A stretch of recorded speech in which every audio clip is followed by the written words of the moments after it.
নমস্কার। আপনি কি এখনও পুরনো ভোটার কার্ডটি ইউজ করছেন, যেটা কিনা ডিজিটাল নয়? তাহলে আপনারাও কিন্তু এখন ডিজিটাল ভোটার কার্ড বানিয়ে নিতে পারবেন, যেটাতে কিউআর কোড লাগানো থাকে। তার জন্য কিন্তু আপনাকে কোনো টাকা দিতে লাগবে না।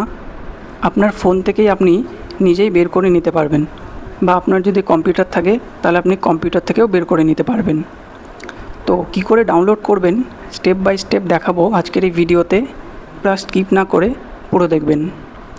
তো সবার প্রথমে আপনাদেরকে ফোন বা কম্পিউটারের গুগলে গিয়ে সার্চ করবেন ভোটার কার্ড। ভোটার কার্ড লিখে সার্চ করে প্রথম যে ওয়েবসাইটটি আসবে দেখতে পাচ্ছেন voters.eci.gov.in, এই অপশানটায় ক্লিক করবেন।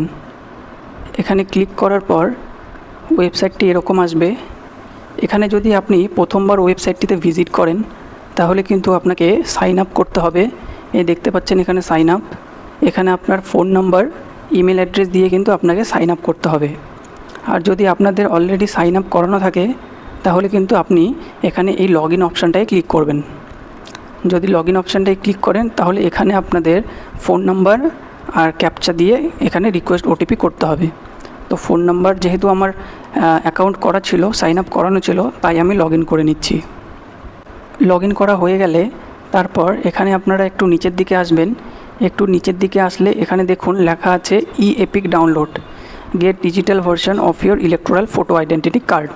তো এখানে এই অপশানটায় আপনাদের ক্লিক করতে হবে। এখানে ক্লিক করার পর দেখুন এখানে দুটো অপশান আছে। আপনি যে আপনার ভোটার কার্ড, যে পুরনো ভোটার কার্ডটি আছে সেটাতে আপনার এপিক নম্বর লেখা থাকবে, আর এদিকে দেখুন এখানে লেখা আছে ফর্ম রেফারেন্স নাম্বার। তো আপনাদের যদি ভোটার কার্ডটি থাকে তো সেখান থেকে আপনার এপিক নাম্বারটা দিয়েই করবেন। তো এপিক নাম্বারটা দেওয়ার পর এখানে দেখুন স্টেট সিলেক্ট করতে হবে। স্টেট ওয়েস্ট বেঙ্গল সিলেক্ট করে নেবেন। এপিক নম্বর দেওয়া হয়ে গেলে আর নিচে স্টেটটা সিলেক্ট করে নেবেন ওয়েস্ট বেঙ্গল। তারপর এখানে সার্চ অপশানটায় ক্লিক করবেন। সার্চে ক্লিক করার পর দেখুন এখানে আপনার এপিক নম্বর, এদিকে দেখুন আপনার নাম, আর এদিকে দেখুন আপনার কনস্টিটিউয়েন্সি সেটাও চলে আসবে, আর এদিকে আপনার মোবাইলের লাস্ট 4টে ডিজিট কিন্তু দেখা যাবে। তো এটা এরকম হওয়ার পর তারপর একটু নিচের দিকে আসতে হবে। আর আপনাদের যদি কারোর মোবাইল নাম্বার যদি লিঙ্ক নেই ভোটার কার্ডের সাথে, তাহলে কিন্তু আপনাদের সেই ভোটার কার্ডের আগে ফোন নাম্বারটা লিঙ্ক করতে হবে। তার জন্য কিন্তু আপনাদেরকে ফর্ম 8 যে আছে সেটা কিন্তু ফিল আপ করতে হবে, নাহলে কিন্তু আপনি এটা ডাউনলোড করতে পারবেন না। তো যাদের মোবাইল নাম্বার লিঙ্ক আছে তারা কিন্তু ডাউনলোড করতে পারবে। তো একটু স্ক্রল করে নিচের দিকে আসলে দেখুন এখানে কিন্তু আপনাদের একটু ওটিপি ভেরিফিকেশান হবে। যেই আপনাদের মোবাইল নাম্বারটা লিঙ্ক আছে ভোটার কার্ডের সাথে সেই নাম্বারে কিন্তু একটা ওটিপি যাবে। তো চলুন সেন্ড ওটিপি করছি।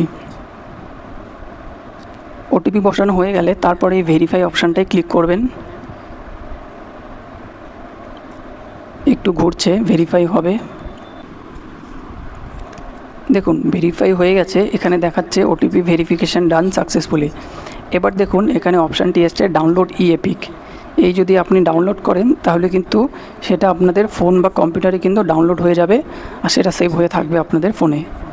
তো এখান থেকে ডাউনলোড করলে কিন্তু এই দেখুন ডাউনলোড হয়ে গেছে। এবার কিন্তু সেটা আপনি আপনার ফোনের যে ডাউনলোড অপশান আছে সেখান থেকে কিন্তু আপনি সেটাকে দেখতে পারেন। ডাউনলোড হয়ে গেলে দেখবেন আপনারা যদি ডাউনলোড গিয়ে আপনারা ফাইলটা যদি খোলেন তাহলে দেখুন এরকম কিন্তু আপনাদের ভোটার কার্ডটি শো করবে। এখানে দেখুন আপনাদের কিউআর কোড থাকবে, আপনাদের নাম, সব ডিটেলস, ফটো। এটা কিন্তু ডিজিটাল ভোটার কার্ড। তো এইভাবেই কিন্তু আপনারাও বের করে নিতে পারবেন আপনাদের ডিজিটাল ভোটার কার্ড। এটা আপনারা সেভ করে রাখবেন, যদি আপনাদের কোথাও দরকার পড়ে তার জন্য কিন্তু আপনি একটা প্রিন্ট আউট করে রেখে দিতে পারেন। পরবর্তী যদি কোনো জায়গায় ব্যবহার করতে হয় তাহলে সেটা আপনি কিন্তু জেরক্স করেও জমা করতে পারবেন। তো এটাই আজকের ভিডিও। যদি ভিডিওটা হেল্পফুল হয় তাহলে অবশ্যই একটা লাইক করবেন আর চ্যানেলটাকে সাবস্ক্রাইব করে দেবেন। ধন্যবাদ।